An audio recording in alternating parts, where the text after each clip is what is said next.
Writing for a First Cause, Philosophy Portal's fourth anthology, is now available. To pick up a copy, visit philosophyportal.online. Welcome to another philosophical conversation. My name's Cadell Last, and I'm here today with a quartet of authors from a newly published anthology titled Death and Love, edited by Julie Reshe, as well as Todd McGowan. Todd McGowan's not joining us, but we have Julie here who will set the stage for Death and Love. Julie, what is this anthology about, and why did you initiate it? Thank you, Cadell. We have this book published on death and love with Todd McGowan and other beautiful people. So the initial idea is that I really love both of the concepts, and in my mind, at least, they really define each other and go really well together. Unlike in conventional comprehension of love, where it's more on the side of life and all the affirmative things and really opposite to suffering and death. In this book, we have perspective that is alternative that I really, really like. And we have certain sections with amazing chapters with some of the contributors who are represented here.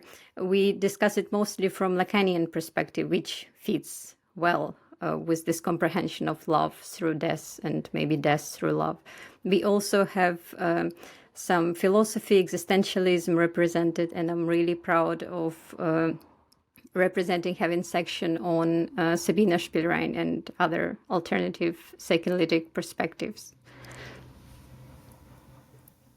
All right, and I guess we can just center the other authors. We have Gautam Takur with us, Stephanie Swales, as well as Richard Boothby.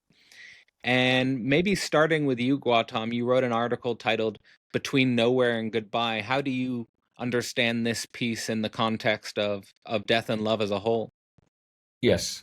So when I received Julie's invitation to contribute to a volume on love and death, especially to rethink habitual notions of love being on the side of life and death being something that ends love, I kind of took to it like a fish takes to water because my primary archive is literature. And literature, uh, even without Freud or Lacan, from ancient times have been talking about love in relation to death, love in relation to loss, which I would say love in relation to lack.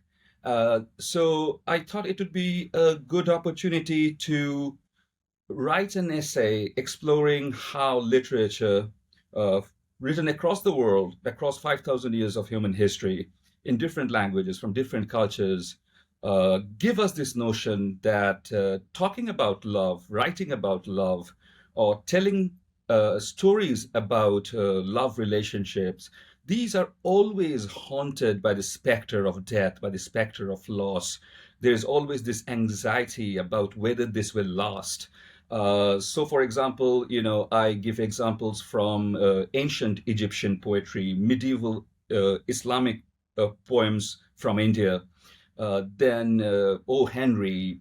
But if we really think about it, the greatest works of literature, Romeo and Juliet, Sorrows of Young Werther, uh, these are all very much about love and its connection to death. So I wanted to explore that topic, and that's how this came to be.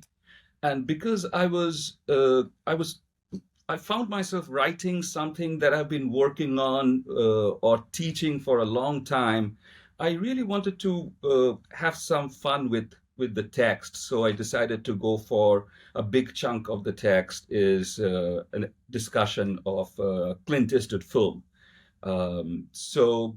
Alongside, Pablo Neruda's poem, I wanted to bring in a piece of popular cultures, kind of, in the US academic world of literary studies.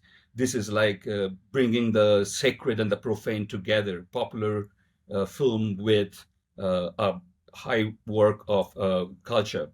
And I tried to explore love, the idea of love in these texts. primarily The Gift of the Magi, Neruda's poem Love, and Clint Eastwood's film, from the Lacanian perspective of how love is very much underwritten, underpinned, haunted, fraught through with this concern of death. Fantastic. And Stephanie, you wrote a piece titled Till Death Do Us Part, Lacking in Love or Loving Lack. Would you like to also introduce your contributions to the anthology? Sure, of course. I was coming from a perspective as a practicing Lacanian analyst, as well as an academic, and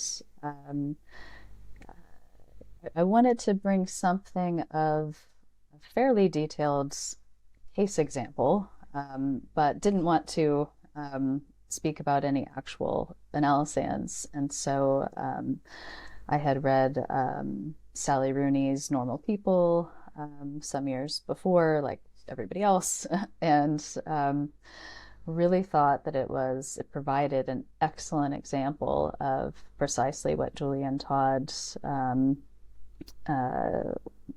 were trying to inspire us to think about, namely the connections between death and love, obviously, the death drive and lack, and the transformative possibilities of embracing one's own lack and the lack that one finds in the other, which extremately is connected.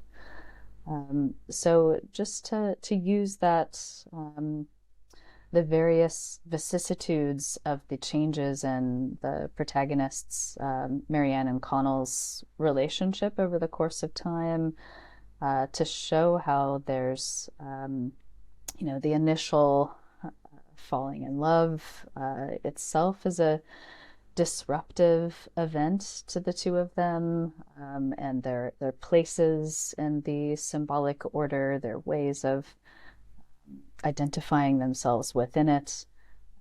There's this strange, turbulent attraction that they have to one another, and then you see it go through all sorts of interesting permutations along a process of each of them we can see accepting more and more the difficulties of their own lack, of the thing that they find in the other.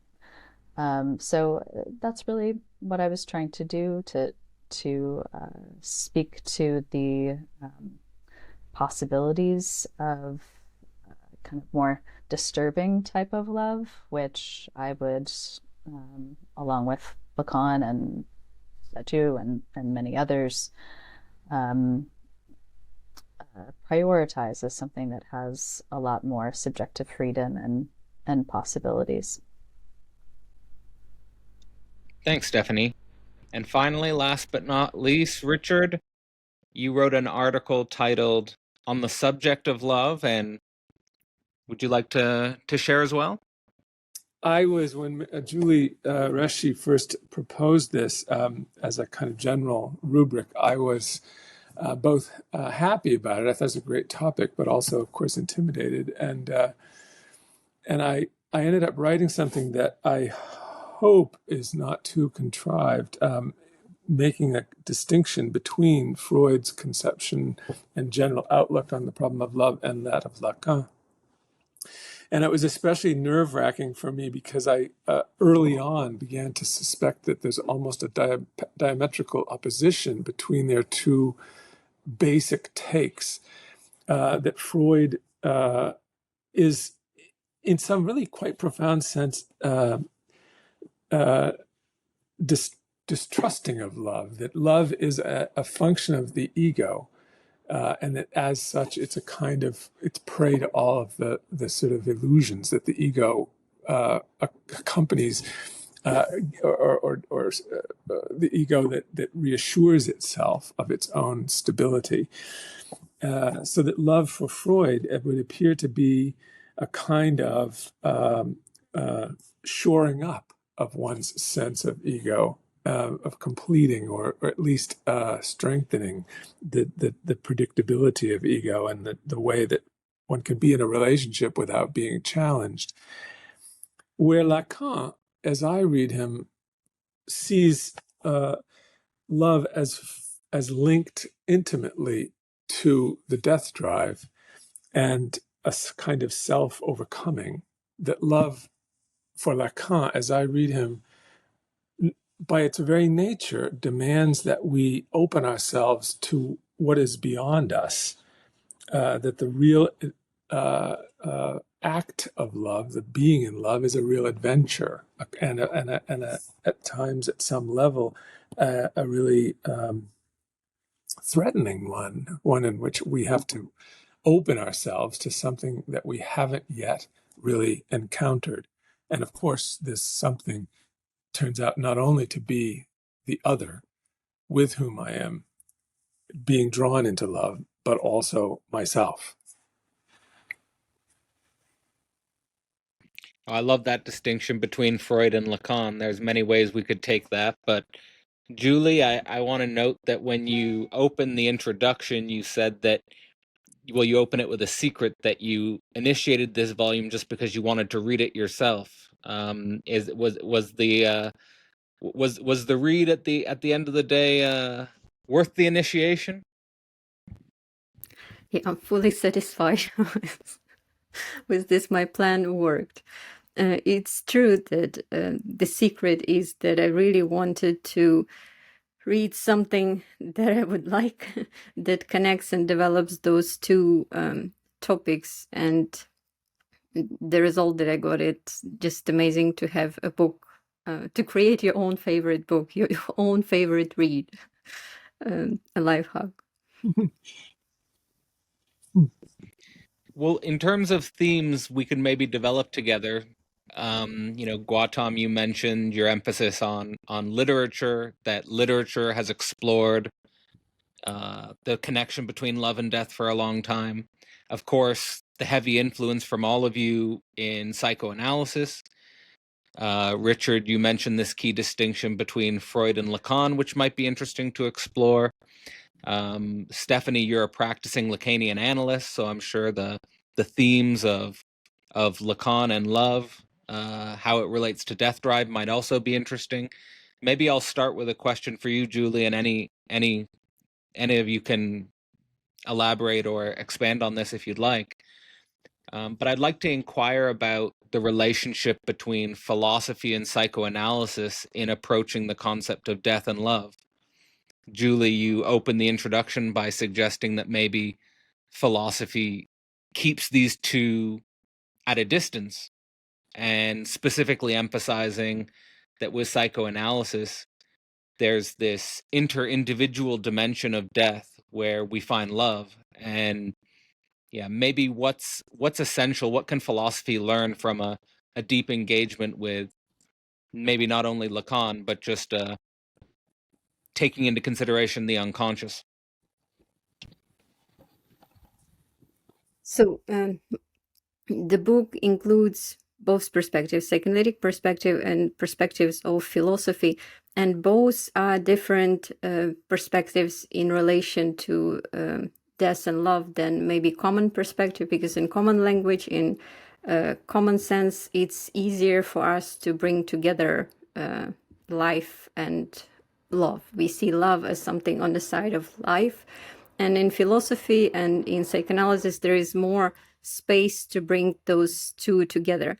And Lacanian perspective that is represented here mostly today turns out to be great for this, but also the perspective that I'm representing in the book with my chapter, which is a concluding chapter, it's also something to be proud of, partially at least, because I'm representing Sabina Spielrein, and in my view, at least, she is even better type of psychoanalysis that more directly brings love and death together. Even she starts with this link between destruction and between love and death, destruction and love, and it's for her a foundational one, because in Freudian psychoanalysis and even in Lacanian psychoanalysis, it requires additional moves Like you don't start with this link, you add kind of this link, you arrive to this link. And in Sabina Spielrein, it's more, this link is more direct and it's more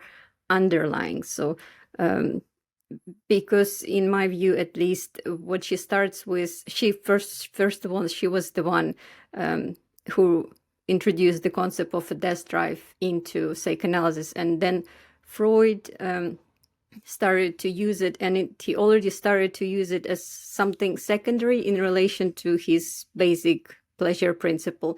And love doesn't fit if you start with the subject driven by a pleasure principle. So if you start with the different subject that Sabina Spielrein, starts with, it's better connects this love and death. So for me, Sabina Spielrein is still a key figure here in this link between death and love.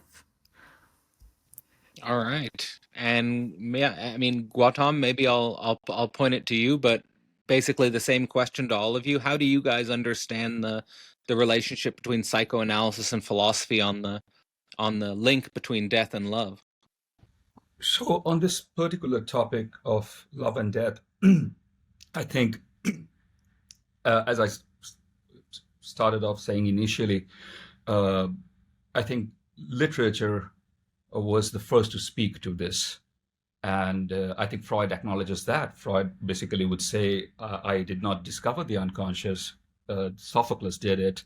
Dostoevsky did it. I just formalized it or theorized it. So I working on this particular topic, I really found that literary works have been very informative for helping unpack some of those Freudian maxims, Lacanian maxims that I use in the article, like love is for someone to offer something they don't have to someone, asking in return for something that the other doesn't have, and something that Rick was talking about in the Lacanian sense is eventually about going beyond to that, space of ellipsis, of that nothingness. So for me, as I see it, and Julie has put it already, that psychoanalysis or psychoanalysis, if we put in all those things, have been instrumental in really directing our attention to the fact that love is almost what comes because of death or loss or lack. It's almost like a kind of something that comes in space in offer to negotiate us a sense of plenitude or wholesomeness. Yet, as we realize often, that is not the case. It's riven with inconsistencies. So just yesterday, I was teaching my upper division class on psychoanalysis and literature, and we were talking about Shakespeare's Sonnet 16, let me not to the marriage of true minds admit impediments. It's a poem that talks about the constancy of love, the permanence of love, yet it constantly uses that negative, let me not, or this is not what is. And there seems to be this palpable tension running through an assertion that love is stable, love is a fixed mark. Yet there is this, as I said, a kind of, I would say, the death drive running through the sonnet, 14 lines. It's just through it that it goes on coursing and gives us this notion that the poet is not very consistent with what he or she or they are saying. And this we see throughout Shakespeare's sonnets. I'm just taking one example. So for me, both literature and psychoanalysis contributes to our understanding of these as not, antagonistic notions, love on the side of life and death on the side of decay, dissipation. They are interweaved. They are like the two sides of the Moebius strip or the helix of the DNA. They together compose the subject as driven by that pulsation of death, all the while thinking that I can make something positive come out of this. Yeah, I think it's really important the way you're bringing in just affirming literature and its relationship to the origin of psychoanalysis, and also, emphasizing the unstable dimension that can sometimes be smoothed over. It reminds me of the way, Richard, you were talking about Freud and and the difference between Freud and Lacan in regards to the ego. Stephanie, I'll just frame the same question to you about how you make sense of death and love, either philosophically or from a Lacanian psychoanalytic perspective. Yeah, I'll say a few things that come to mind, and hopefully we can have this, be a conversation, amongst all of us. So, one of the things that I have always loved about Lacan is, similarly to Freud, he was hugely influenced by philosophy and literature, and drew from all kinds of disciplines in his theorizing. And, I think that a lot of his most important contributions to psychoanalysis come from this, perhaps the way in which he appropriates philosophy for his own purposes. And certainly in Seminar 8, where he speaks at great length about love, although it's not the only seminar 20, but it's everywhere in his work. The first part of Seminar 8, he takes up Plato, and he takes up Symposium, and his reinterpretation of it, again for his own purposes. So some of these ideas about the myth of love, love is giving what you don't have, giving from your desire, just hugely important. So in terms of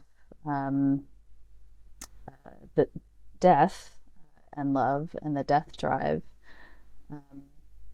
for Lacan, he really emphasizes how the drives, and he says all drives are the death drive,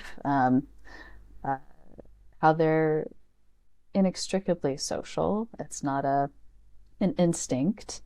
And so he posits, a speaking being who, via the drives is always already connected to the other, the big other in all of its instantiations and forms.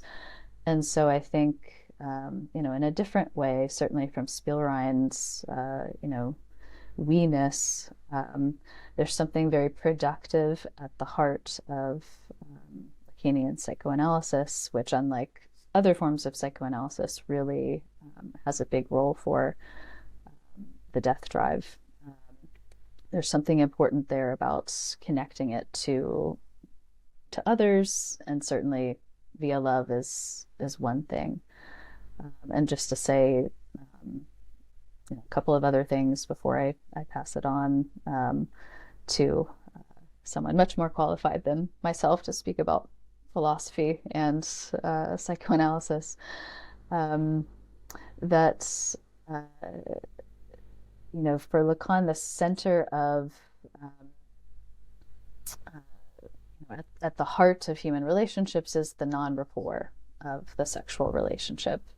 And so love is a way that speaking beings have of dealing with the non-rapport. It's a primary way that we have. It doesn't erase it. And certainly in its more imaginary iterations, we like to think we're really good at covering it over. I've fallen in love. It's so wonderful. I'm so close with my beloved. But it is inspired by a way of dealing with the non-rapport of the sexual relation. And then just finally to say, as a practicing analyst, that we can see process of psychoanalysis as an encounter with one's own lack through encountering it in the person of the analyst playing the role of the object A of the drives. And again, as a explicitly ethically non-reciprocal relationship. So there's a kind of, through transference love, the process itself of analysis with an individual analysand and analyst, it starts with love, just as psychoanalysis, in its history with Anna O started with love as well. And so I think these antinomies between, death and certainly the death drive, as psychoanalysis posits it, and love really just collapse when you view it from that perspective. Fantastic. And Richard, probably the most qualified person in the room to speak on philosophy and psychoanalysis, death and love. My goodness, of course, I'm going to complain about that description. But I found, and let me start by saying this, I found this to be a challenging little exercise that Julie asked of us. And I was a little surprised, actually, by what came out. And to this day, I feel a bit doubtful about it, actually, as though I've oversimplified. But I, from very early on in my scholarly life, even just my fundamental education, actually, the death drive fascinated me. I thought Lacan is able to bring something out of this because it's incredibly pregnant with consequences of various sorts that are really fascinating about our subjectivity. That to be a subject is to pass through this death drive and its influence upon me, and that love and death become, therefore, kind of the ultimate mystery in the psychoanalytic perspective. So I was really challenged in Julie's topic, and also I felt only moderately pleased with what I wrote about it. But I still do come back to a kind of surprise, which still I feel when I think about the difference between Freud and Lacan on this question. Because as I was reviewing material for the essay, I was really noticing with some a bit of shock, even though I had been down this road before, that Freud really wants to hold on at some level, even after he has gone beyond the pleasure principle. He still retains so much allegiance, in a way, to the intactness of the ego.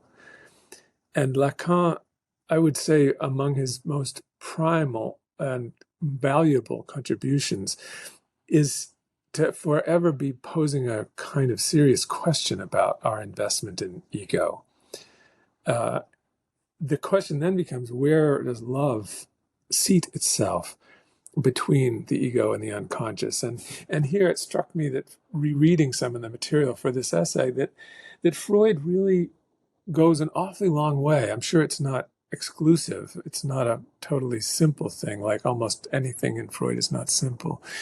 Yet I was surprised at the degree to which he still seemed to identify love with a kind of embrace of ego, that love regrounds my ego, it strengthens my ego, it gives me a kind of pillar of certitude and confidence, where Lacan, from the get-go almost, attacks this Freudian over retention and over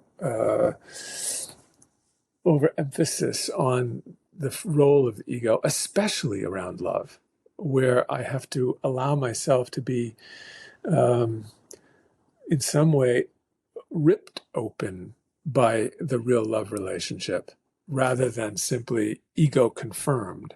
That I worry, am I up to it? What am I anyway? And what will this relation of intimacy do to me? Where does it leave me?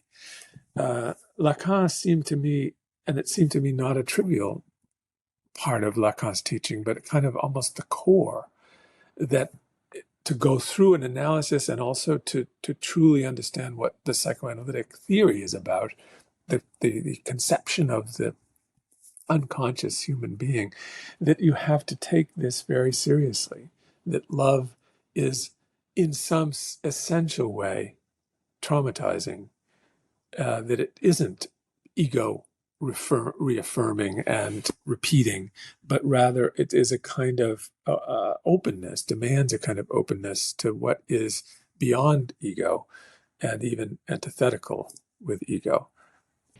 I think this theme that you're bringing up, Richard's really powerful. And again, it probably gets to the core of this anthology of death and love and thinking their unity. So is there maybe a consensus? Does anyone, Julie, Stephanie, Gautam, is there anything in what Richard's articulating about Lacan's theory of love that you either want to elaborate on or you disagree with?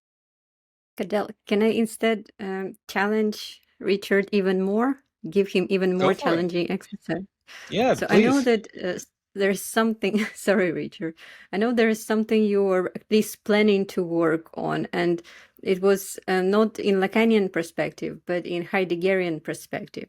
And I would love you to develop maybe this link between death and love within existential perspective, Heideggerian perspective, with we can say there are analogies of death drive and death drive, the analogy of death drive and Heideggerian terminology is being towards death, and love might be, we might situate it in the mid-sign, being with. And I know that you think that there is a problem in Heideggerian perspective of seeing this being towards death as something individual, traumatizing but individual. And there is maybe possibility of, if you link death and love and Heidegger with, it might change the Heideggerian existentialist perspective. Here you go. Julie, you asked another giant question, which I'm going to not be able to really handle exhaustively, to say the least. But I must say,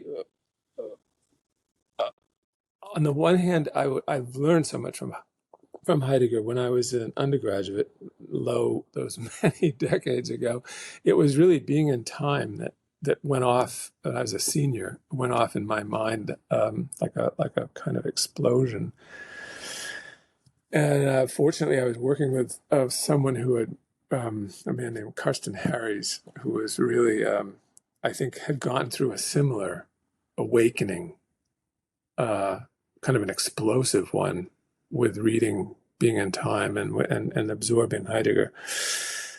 But I must say, as I kind of went through my trajectory as a scholar in the last 50 years, horrifying, but 50 years, that initial reading of Heidegger changed a lot.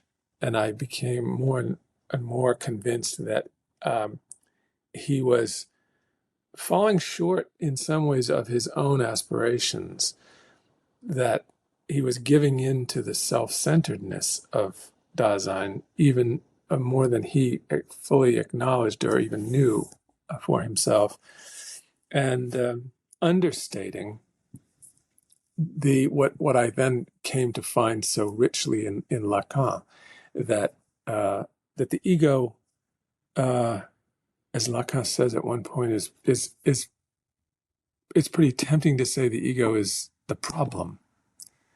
It's what we have to get beyond, at least to some important extent, and that love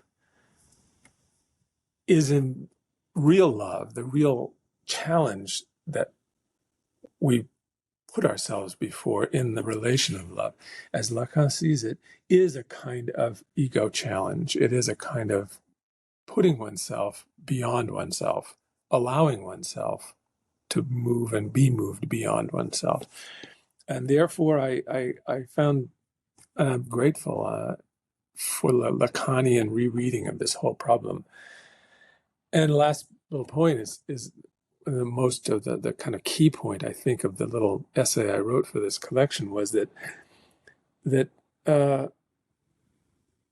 Lacan and Freud here, to a large extent, represent the two alternatives. That Freud also remains too tied to the gratification, the ego gratification that love brings, and not enough about what Badiou, I think, so brilliantly brings out, the challenge of the real relation with the other, the relation with the other in the real, etc. So I realize I'm becoming less coherent the longer I speak, so maybe I'll stop there for the moment. That was very clear. Julie, did you either want to respond to that, or maybe Stephanie and Gautam could offer also a perspective? Well, I just want to make a brief point, which is connected to what Richard is saying about Freud's conception of love and Lacan's, the difference between Freud and Lacan's concept of love, and how important it is to think about love as an encounter or an opportunity to move beyond the ego towards something outside. And Carol, you had asked if we kind of concurred with Richard's previous point or disagreed. I personally, far from disagreeing, find that this difference, and especially the point that Richard is making here in terms of Lacan's conception or development of the notion of love that is spread across, right, through many of his seminars, I have found it to be very useful when I have been working on the writings of Frantz Fanon, and especially from a political perspective. How does the marginalized, the oppressed, the poor and the hungry of the world escape from what Fanon calls the zone of non-being? And I think I can tie it up, what Fanon wants, or as I read what Fanon wants, with a title of Richard's book, Embracing the Void. Fanon says, precisely by embracing that zone of non-being, by traversing it, would you be able to traverse your ego love, whereby you want some sort of pacification with the dominant world outside, and you'd be able to effectively make change that is most conducive for you. So I think Lacan's notion of love, apart from a philosophical perspective or coming in handy for reading, let's say Shakespeare or Robert Browning or other texts, is also useful for thinking in terms of the political. And I don't mean politics as in this versus that. I mean political in the sense of social relations structured around the non-rapport, structured around the lack of social relation or non-relation, as Alenka Zupancic and amongst others put it. So absolutely, I think Lacan's notion of love is very useful for moving beyond philosophy, psychoanalysis, clinic, theoretical work on literature, but also thinking about the social. Yeah, I love the movement there into the political, and I think it's under theorized.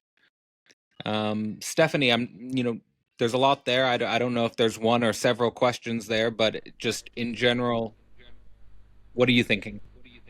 That's the analyst question. What are you thinking? Say more. Yeah, this is great stuff. I'm so glad we're having these conversations and bringing up all these questions that we won't have perfect answers for. Just some associations, I suppose, are that absolutely. I think the most ethical form of love is inherently disturbing, traumatizing, disruptive to the ego, and also to one's subjective position,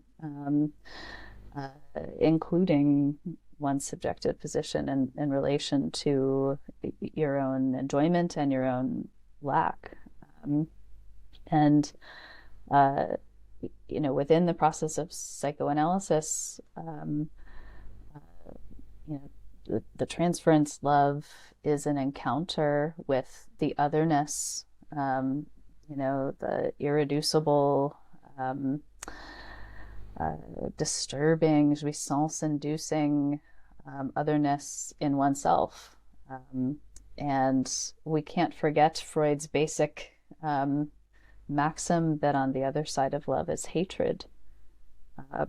And just how much, we might say that couples come together, as well as opposing groups, political groups, by virtue of, their maybe not shared, but complementary objects. And that doesn't mean a pleasure principle kind of complementary object. And there's just the passions that are involved, I think are so important to stress. And that one, to put it too simply, either can be on the side ethically of trying to hang on and reinforce the ego and one's idea anyway about the semblances of the object, the libidinal treasures of one's country or group, or encounter it in a less fetishistic way, be open to boundary disturbances and shame and all of these things that come through the really difficult process of analysis, which we might say, even though people go to analysis to try to get over their traumas, it in and of itself is kind of inherently traumatizing in a different way, but just enough so that you can get through each session and continue and has some substitute satisfactions as well. So just to say, this, whether we're talking about das Ding or the objects, the tia, that we locate in the other, which are extimately related to the self, they are disturbing. And the way in which we tend to relate to them when we see them in the other is to shore up our defenses. So I think it's a big question about what sort of social processes, or what's, at the level of the couple, or if we're talking about other types of love relationships. Julie and I were talking about, parental love, sibling love, even, not to get too far afield, but, whether we're talking about between individuals or, at the level of politics, how can we deploy the ability to have enough openness to the disturbing, potentially emancipatory effects of a true love encounter? I think that's a really difficult question. What do you think about this, Julie? Was there enough? Was there too much pushback on your provocation, or do you wanna push back yourself? Me? I can just say, maybe use this moment to advertise Sabina Spielrein once again, because even though Lacanian perspective represented here, it works really well to bring together death and love, and to show how love is traumatic to ego, and how it's opposite to ego and to pleasure principle. Still, if you try with Spielrein, in Lacanian Freudian psychoanalysis, you have first two individuals, two people, and they come together, and this is traumatic, this is love. In Spielreinian perspective, it's different. We don't start with the separate people, and then you have traumatic encounter, which is love annihilating. You start with what's going on ontologically is destruction, which is love, kind of. Ontologically, what is going on is annihilation, nothingness unfolds, and through love you get in touch with this basic process. And Stephanie mentioned that we talked about parental love. She starts for Spielrein, and for me the basic model of love is parental, mother-child dyad, not the romantic love. I would rather analyze romantic love the other way around, applying the parental parent-child perspective, not the opposite, how it's initially done in Freud, for example. And lots of feminist psychoanalytic thinkers, they noticed that psychoanalysis and philosophy starts with matricide, like you have to kill mother, or show mother or mother dimension of motherhood as something primitive. And in Lacan too, you have to leave maternal dimension and step into the dimension of symbolic. And Lacan would talk about this dimension of symbolic, everything going on there.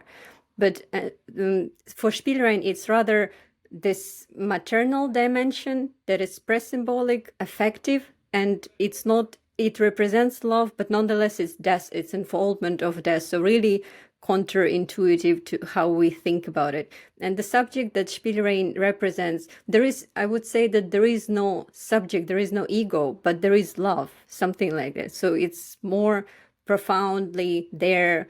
And when ego would be rather defense fantasy in relation. So it's not that you first egoistic and then you fall in love and it's death of you, it is traumatic. This is great, much better than the common perspective when love is happiness and harmonious relationship, which one never encounters in real life. But here is some kind of more profound link of death and love. It's ontological one. It's not only symbolic, and you start with it.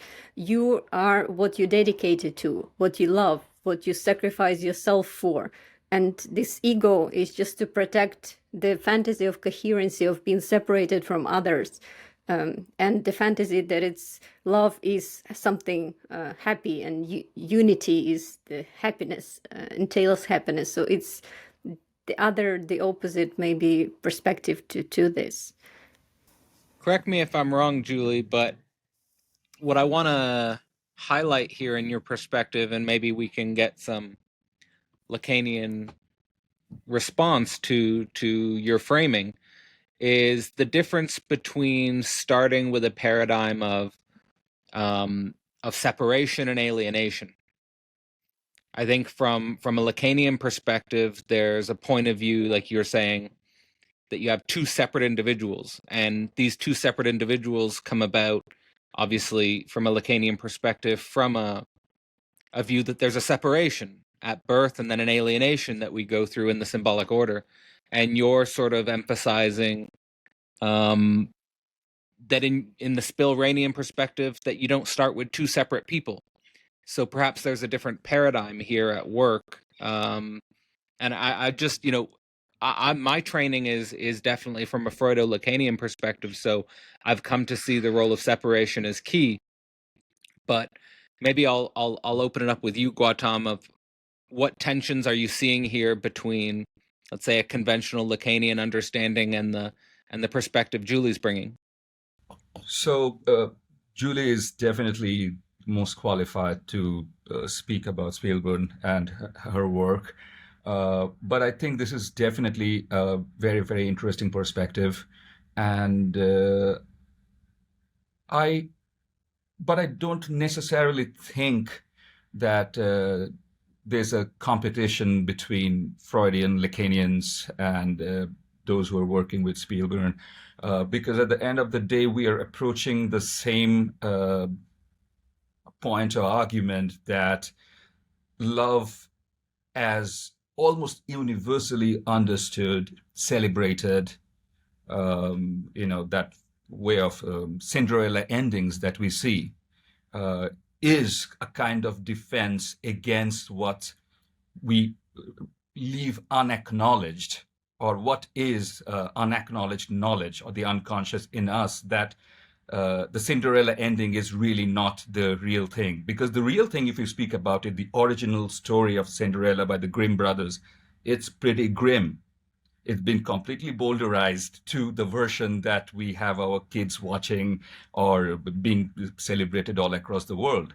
So I think they for either of these perspectives, they're absolutely different from the habitual understanding of love on the side of, sunlight and rainbows and, unicorns and all those happy things. And again, as a last point, I think as I was listening to Julie, I was thinking about a poem by Robert Browning called Porphyria's Lover. And I don't want to talk about this because I just thought of it, and that's kind of in my head. But I think that poem can very much align with the kind of reading of love's connection to that we are making here. Even though it starts off in the traditional sense of coupling, a lover and a beloved. I think the beloved in question can often be thought of as something in the author's own mind, and the beloved encapsulates both love and death. Porphyria, on the one hand, if we look etymologically, means purple, royalty, lush, plenitude. But it's also another etymology. It's also a kind of a disease, a dissipation, a withering away.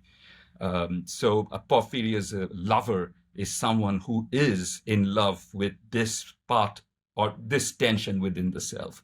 So as I said at the beginning, I think all of us, I think to my mind, maybe using different approaches, different ways of thinking about the connection between love and death, but we are making that very important point that it's definitely interconnected, not the way we think of it. And therefore, this book, as I see it, is an invitation for everyone to rethink love.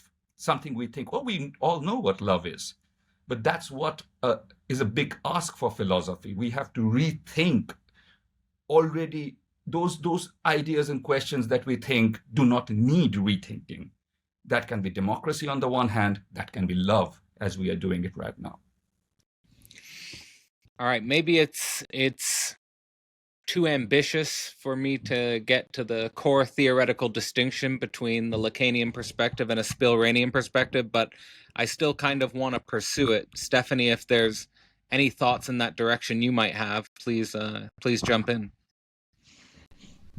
Sure, I'll give it a go. I think one thing this speaks to, though, is on the one hand, the continued, as Julie and several other authors in the anthology point out, continued marginalization of Spielrein's work.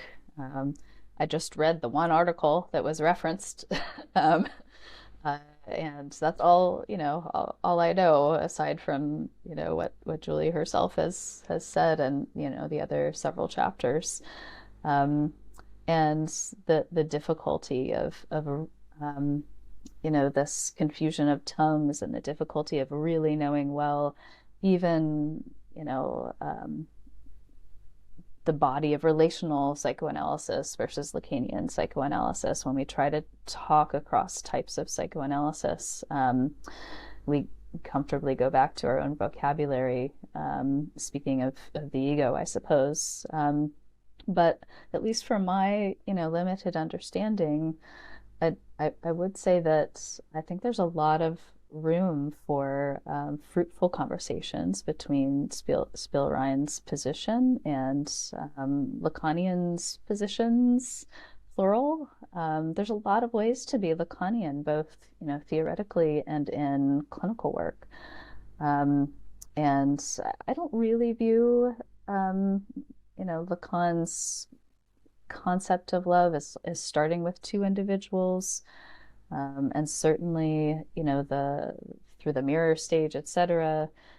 First the kids maybe has a name in the womb, and they're already in the symbolic before they're born. They're already connected to the other, and they're this kind of fragmented amalgam of fingers and toes and mouth, that the ego is something that has to be constituted rather than starting with a separate ego. But aside from that,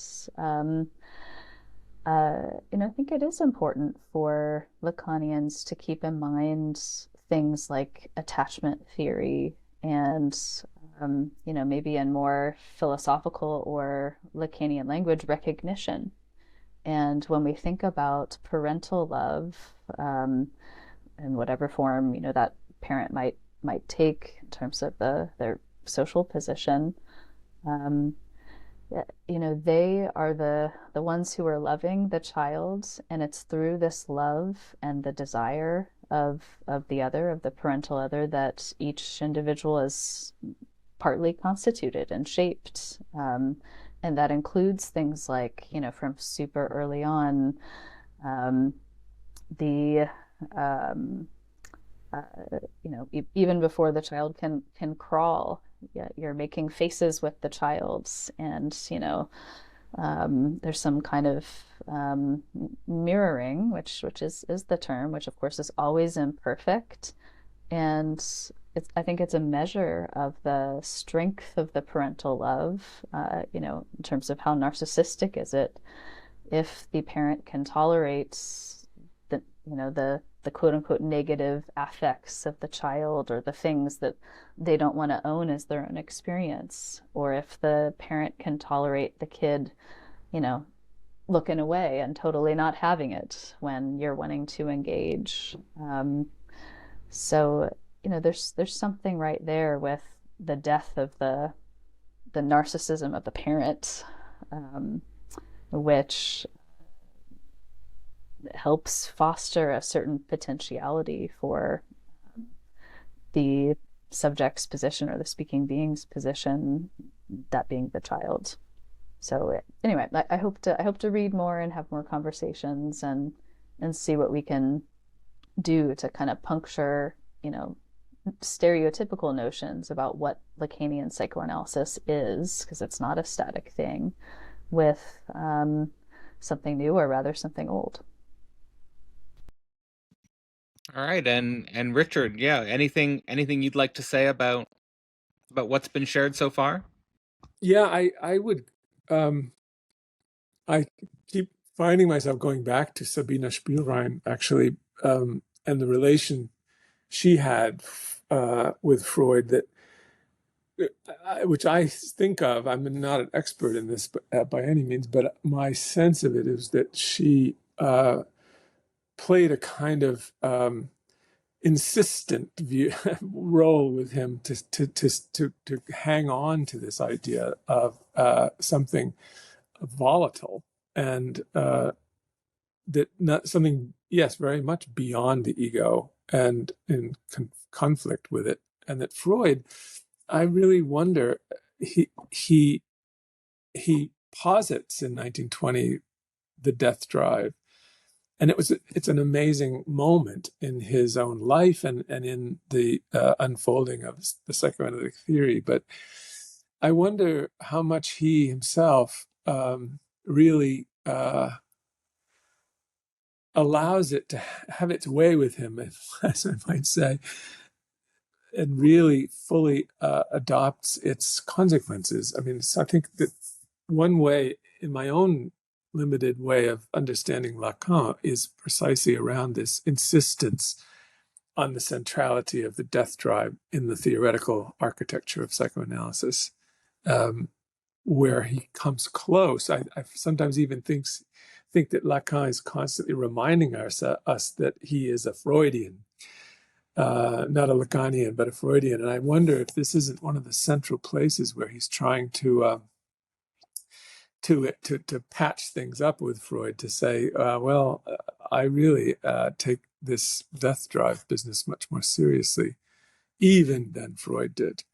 But anyway, to me, that grounding in what is ungroundable is really crucial to the discussions we're having today, and that Lacan is one of maybe his primary value in the history of ideas and in the history of psychoanalytic practice was to really centralize again this question of what is beyond the pleasure principle.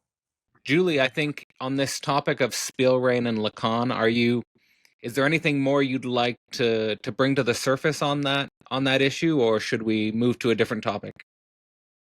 Yeah, I think this, through Freud, Lacan is influenced by Spielrein, because she introduced the concept of a death drive, or in her interpretation is death instinct.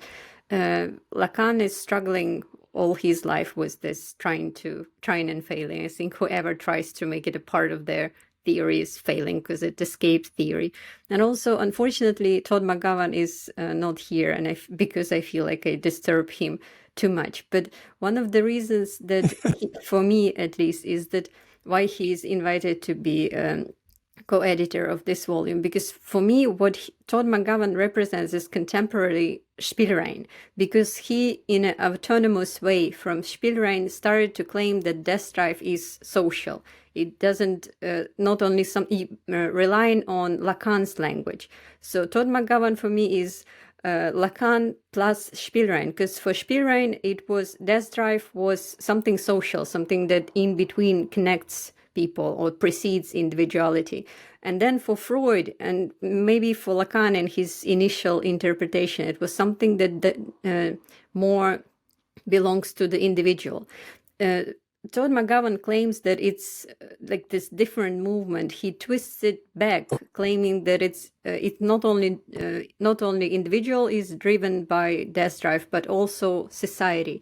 And there is the interesting dialectics that Todd McGowan represents. What comes first, the individual or society? And both, through Lacanian perspective, you can say that both are fantasies. The individual is the fantasy to cover the lack, or was it the structural lack of society, and society is the fantasy to cover the structural lack at the core of society. And that's the death drive is somewhere there in this dialectics of both being fantasy, and fantasy that defines it's both sides.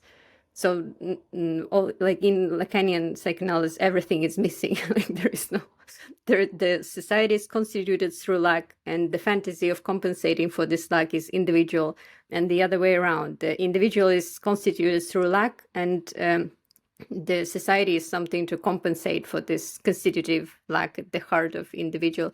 And so death drive kind of connects those lacks. For Todd McGowan, love is, in Lacanian language, sharing what we don't have, sharing nothing, not only giving what we don't have, but the sharing, coming together around this lack, the nothingness at the heart of us, and at the same time it's what creates society, and the other way around is what creates the lack at the core of society, what creates at least the fantasy of the individual. Which would seem to bring us back around to thinking how Lacanian analysis can be useful for us outside of the clinic and not only in the clinic, which I think Gautam brought up around the question of the political. Is there anything there that either Stephanie, Gautam, or Richard you'd like to speak to? I think we all would agree that it's useless. That's Lacanian psychoanalysis, instead of being useful. And this is how it's important for politics, because politics is all about usefulness. That's what the problem with politics might be. And this connection of sociality with death and destructiveness at the core of it might just introduce the different anti-political politics, maybe, just to inspire all of you.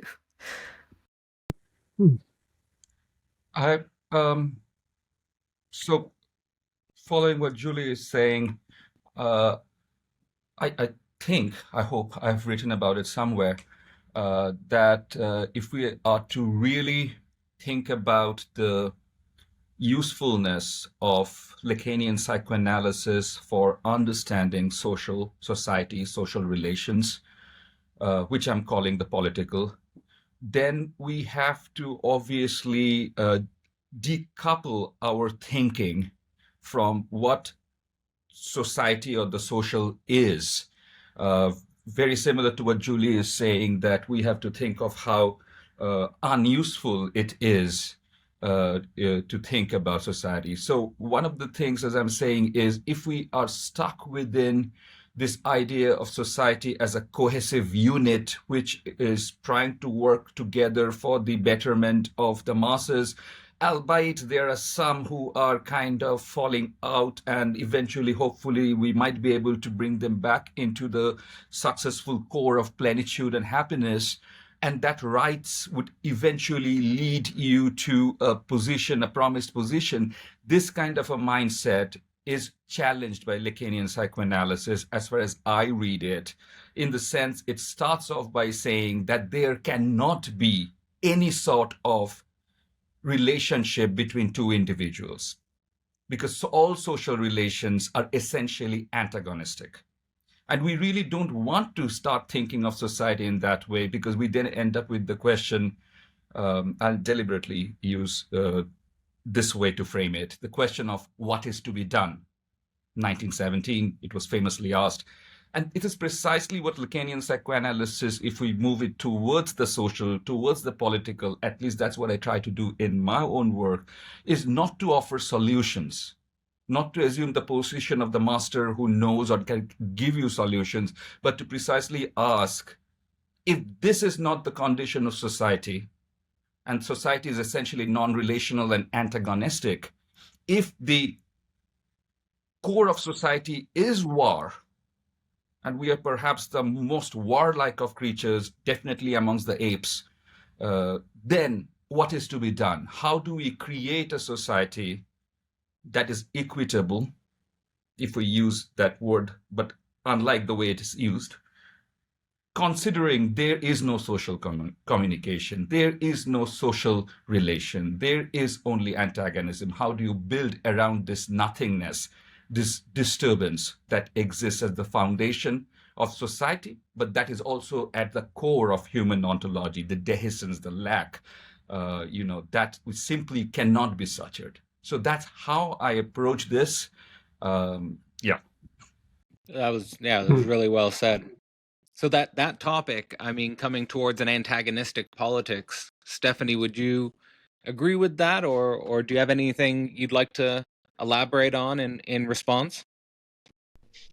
Oh, I have stuff to say, but less well put than that. But I wonder, Richard, would you like to say something? This question of politics,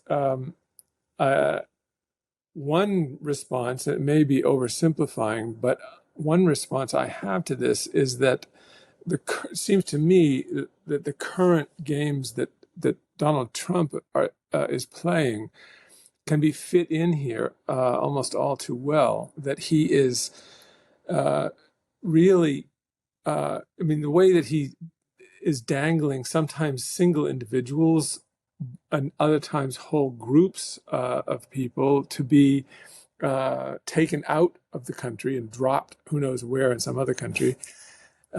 This is his way of reassuring Americans that the purity of the American political world will be kind of solidified. And it strikes me that it's helpful, I think, to see how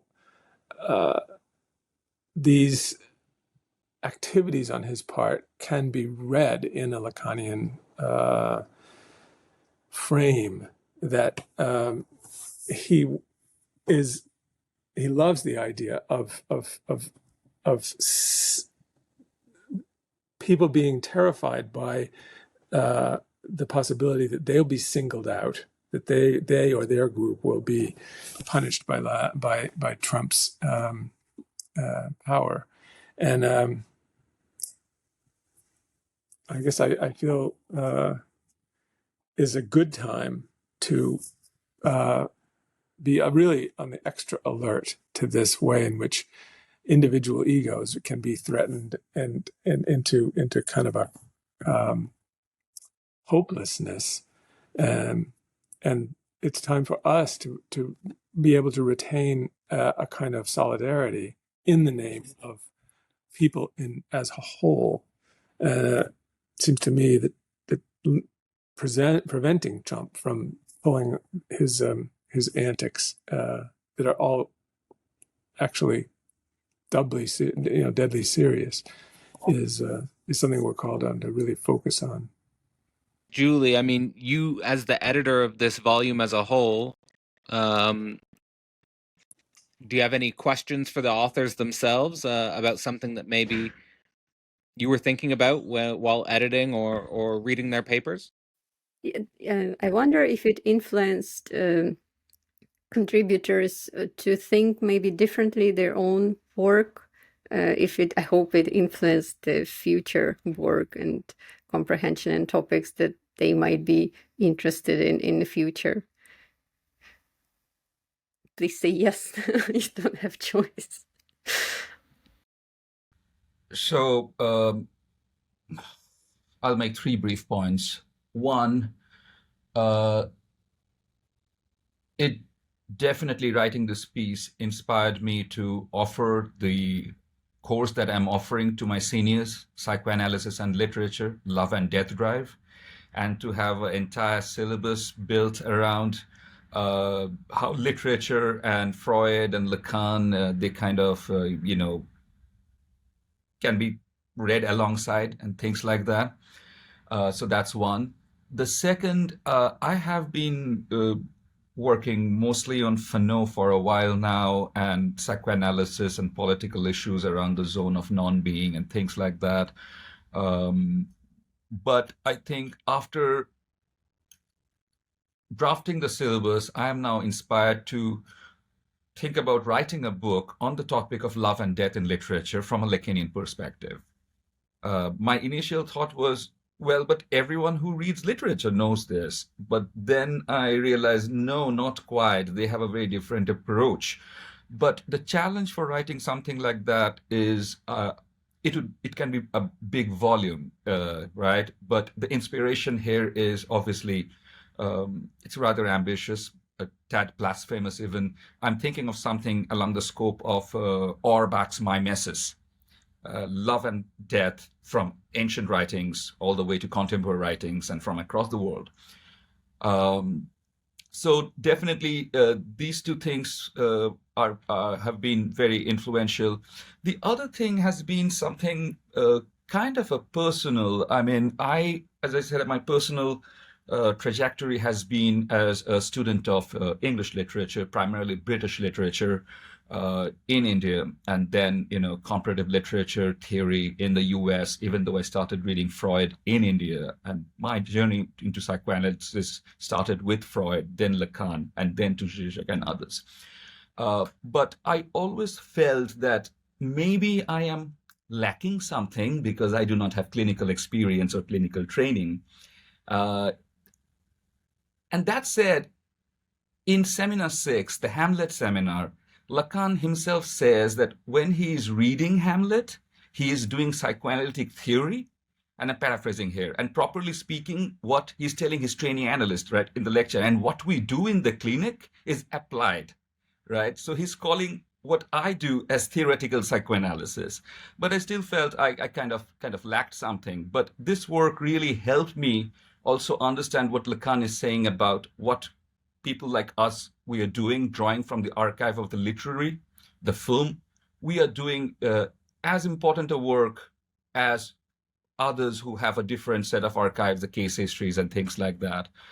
So it has been also helpful personally to write this article. And as I said, I mean, writing about Clint Eastwood alongside Pablo Neruda, I had a special kind of a perverse enjoyment doing that and wondering what traditional academics in literary studies would make of that. But thank you, Julie, for giving me this opportunity. And Stephanie, any future thoughts or any future research directions that were directly inspired by this project, or maybe not? Well, you can't give a better answer than that you're going to write a whole book on it. That's fabulous, as well as the personal transformations. So I'll give a less satisfying answer, which is that I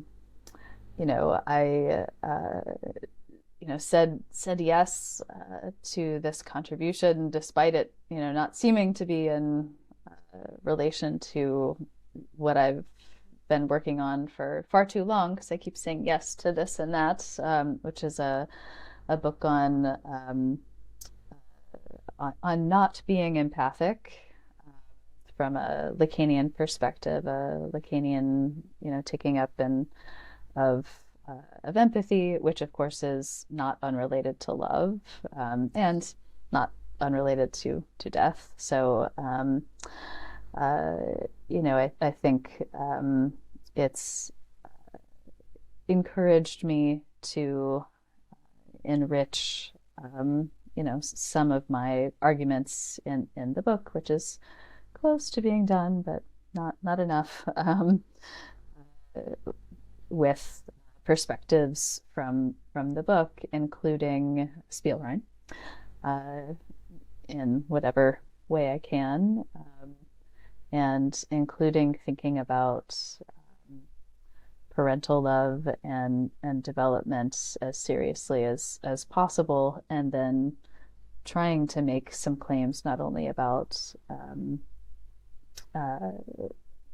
the role of empathy, sort of different form of empathy that I think is proper to the practice of Lacanian analysis, but also to say something about development and gesture towards politics. So it's managed to be inspiring and provocative, and I always love trying to think about two things that seem to be in opposition in tandem together, while maintaining that which is irreducibly, other to each of the two or more things, maintaining the contradictions. That's where the fruitful stuff comes from. So thank you, Julie, for this opportunity. I guess I'll ask you the same question, Julie. Is there any future threads that have directly come from this project? Thank you, Cadell and Stephanie and Gautam. I just realized that that I not only by initiated this volume, I initiated the book that I really would want to read, but I also initiated with Gautam more books that I would want to read, and with Stephanie, the book, the influence on the book that it would probably make me, definitely will make me want to engage with it. So thank you.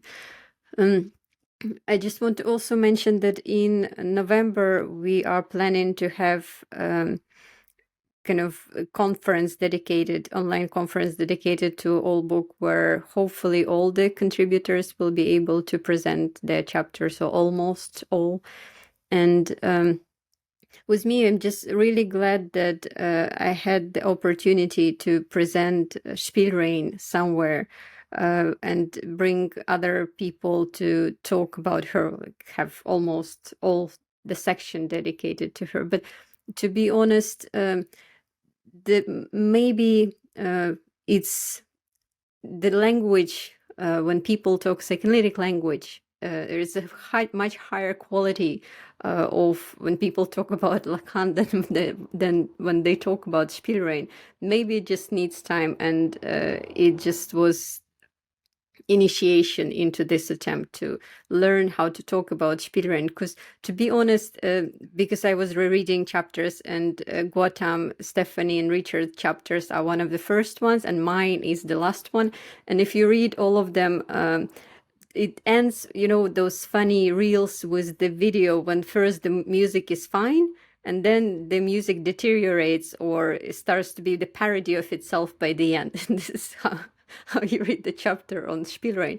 And even though I agree with everything, I still deeply dedicated to everything I was talking about Spielrein, but there is something with the language that is not good enough, and I need more people who are better writers to write about her. This is my main maybe aim with Spielrein right now, to just interest people who are better writers than me, to make her a part of their writing, of their beautiful writing, which I'm not capable of. And in the future, this was my way of saying sorry, dedicating all the chapter to her was a way of kind of saying symbolically sorry to her, because I only briefly mentioned her in my book, Negative Psychoanalysis. So, and after this, I'm trying to mention her more, or at least this perspective that influenced by Sabina Spielrein more in my work than more conventional perspectives. Well, I'm looking forward to that. And maybe as a closing thought from each of you, something that the viewers can take away when they're reading Death and Love. Gautam, what would you say to anyone still with us about how they should move into this book and maybe specifically engaging with your work? Um, the point that has been made a few times already is that love, or the encounter of love, or the experience, the lived experience of being in love, is disruptive, it's traumatic. I would even go to the extent of saying love is an unnatural human reaction. Maybe that's why it is natural, because human is an unnatural animal. It's part of the animal world, yet it is offset from the animal world. So readers should definitely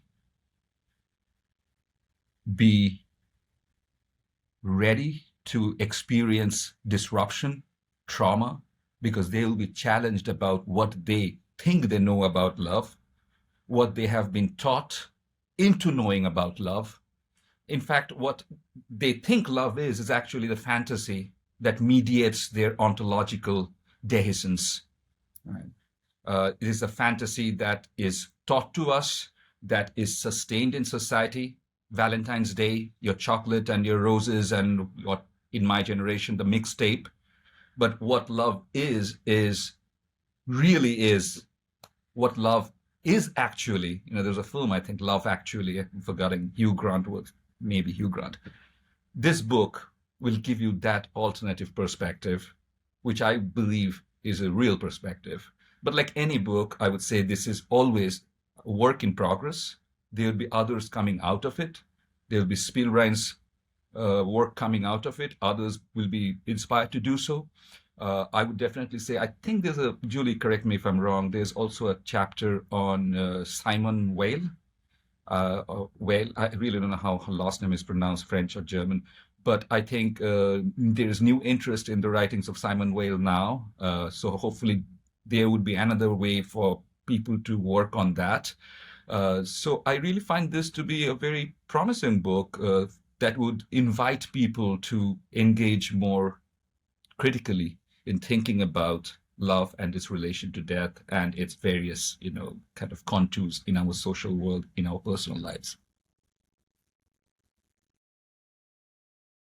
Fantastic. And thanks so much for your contributions to this podcast, Gautam. It's been great. Stephanie, same basic question to you. What would be sort of a final reflection to any viewers with us when they pick up this work and maybe specifically engaging your work? I think, that was all well said.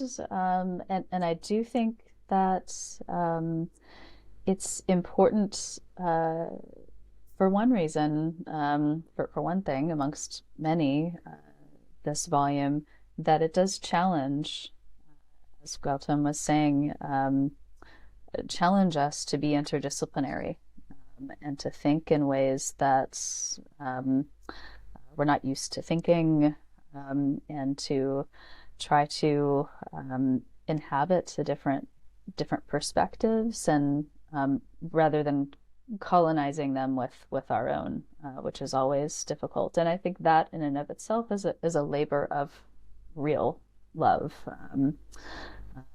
and one that's challenging, but one that's fruitful.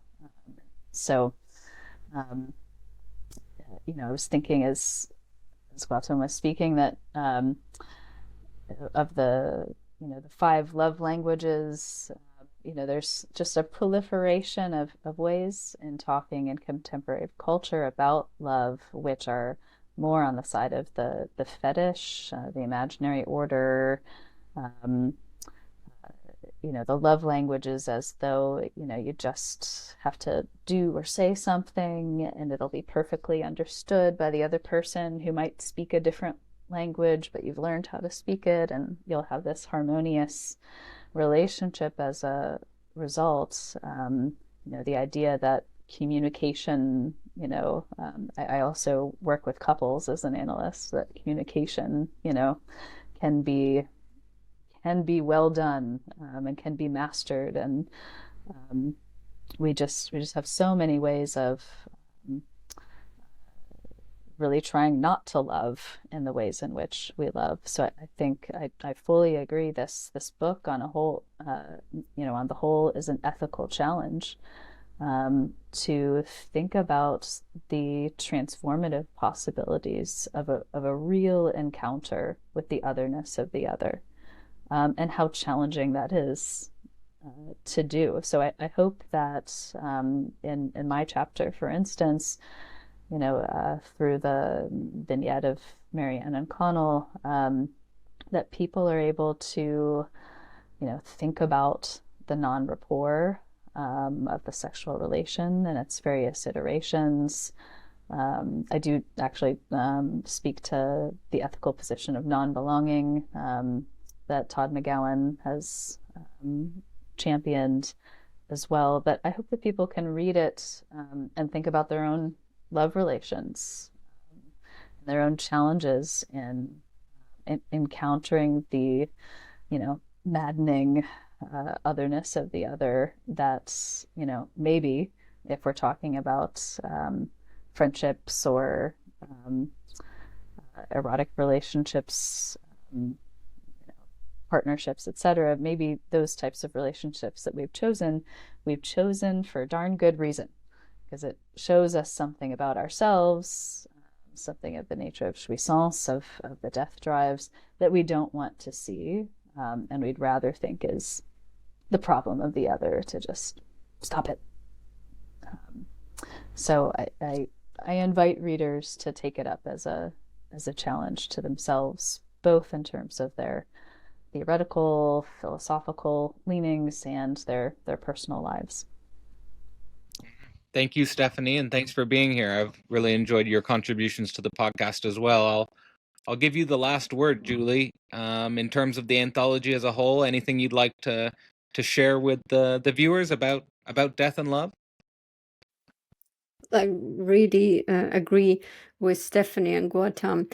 To me, this book is very different from what we would normally expect from book on love, and especially from psychological book, and psychology has colonized, in my view, the topic of love. It's just the field that loves and colonized basically everything, including topic of love, or even philosophy. When we read book on love, what we expect to find there is, the way Gautam mentioned, this idea of harmonious love. If it's book in psychology, we expect to find there some kind of idea of solution, how to make it harmonious and not harmful. But so these books on love, what we normally expect to find there, we basically want to escape into them. There is this life, the horror of existence with loved ones, with the horror of your existence and horror of life. And books on love we normally treat as something, as an escape from it. And this book is the opposite. This rather would make you want to hide from it than hide into it, because it doesn't give you this comprehension of love as the happy, harmonious one. It's rather takes it away, hopefully fully, by the end of the book. Well, I'll leave a link in the description to Death and Love. And as Julie mentioned briefly already in this podcast, you should look out for a conference where all of the speakers will be invited, and hopefully open up some new threads from this conversation. So thanks so much, Gautam, Stephanie, and Julie. Again, links in the description to Death and Love if you want to pick it up. And for everyone who's been watching, thanks so much. Have a great evening. Writing for a First Cause, Philosophy Portal's 4th anthology, is now available. To pick up a copy, visit philosophyportal.online.